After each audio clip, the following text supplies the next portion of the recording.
subconscious mind is the strongest thing in your body. And it'll get you to do things that you actually don't want to do, but once you start thinking about it. So what happens when you pull a wedge out? What happens when you pull a 56-degree wedge out and you got to go over a bunker? You're going to help the ball up. You're always going to flip to help the ball up. And then all of a sudden you blade it or you hit behind it. Why?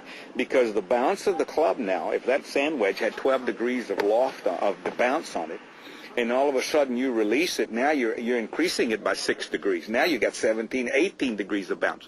You're never going to get under the golf ball. In other words, the only way that you can get under a golf ball is you have to hit down on a golf ball. You never hit up on a ball, you hit down on it. You compress it into the ground. In other words, and it's almost at the left wrist is almost broken here. When you hit it, it's this way. And the wedge comes compressed down into the ground. Now you utilize, what happens when you compress a golf ball in the ground? It goes up the club face. When you flip a wedge or any club here, the ball is only going to utilize the bottom 2 grooves. It's never going to use the top ones. So I learned a long time ago. But that, again, that was from playing on hard pan. At Tennyson Park, I mean, you could have put cart paths. There's no cart paths on that course because you don't need them because the ground was that hard. Everything was a cart path there. The ground is just that old black clay. If you've ever been to Texas, you can't get it off your shoes. And once it gets hard and baked out, I mean, you've got to punch everything. And that's where I learned to punch this little wedge. Now, I never used to put as much spin on it. You know why? Because the club would bounce right off the ground. Then when I came on tour and got soft fairways, you understand, and I tried that shot. I mean, that ball would squeeze right up that blade. He would hit twice and check. I've always had an art to do that. People that flip with wedges, all they're doing is increasing the bounce on a wedge. And you can't learn to hit a bump and run or a check wedge that way. Wedges, no way. The thing about wedges is how do you take it away from the ball? The problem with most wedge players is they get too abrupt with the club going back. In other words, they want to set it too quick, which means now they're coming down into the ball too steep. That's why they take big divots. Exactly. Or they hit behind the ball or blade it. Yeah. You understand? So all you have to do is take the club back. You lift the club, actually. You don't cock it. You actually lift it. You know what? Google Steve Stricker up. And he does it perfectly. When he takes the club back, let me show you. When he takes the club back, and you watch him, he will take the club and he goes this way. You see that? See how he lifted it?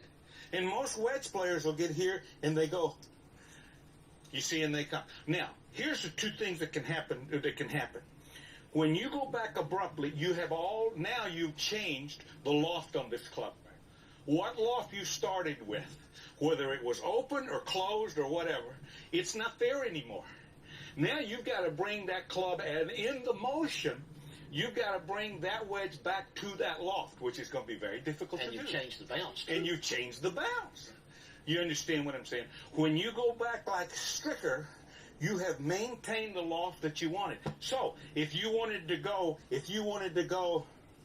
there, or you wanted to go there, you've held the loft.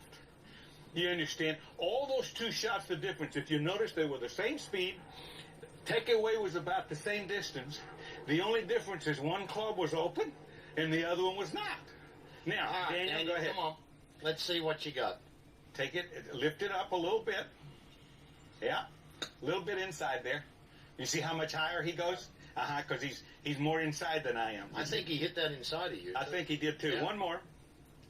But this is exactly what we're trying to do. You see, on that shot there, go ahead. I'm gonna grab this. I'm gonna grab the club.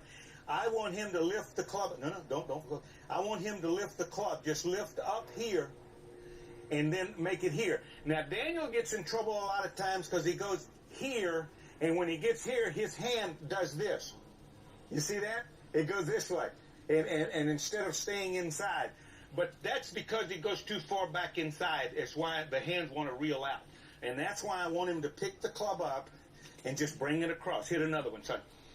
So what would be your number 1 tip for the average player who's struggling with his wedge?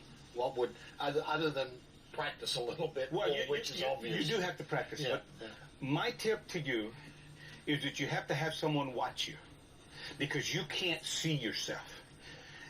one of the things that I never had my swing filmed, but in my day they didn't have all that stuff, as you well know. Not that I wanted it, because I knew that I've seen it before on newsreels and it didn't look too good. But anyway, have someone film this, or have someone with you when you're trying to do this, and tell them what you're trying to do, and tell your pro, and go out there on the driving range and see if you can take that club either down, lift it, just lift it up, and when you get belt high, this should be in a straight line.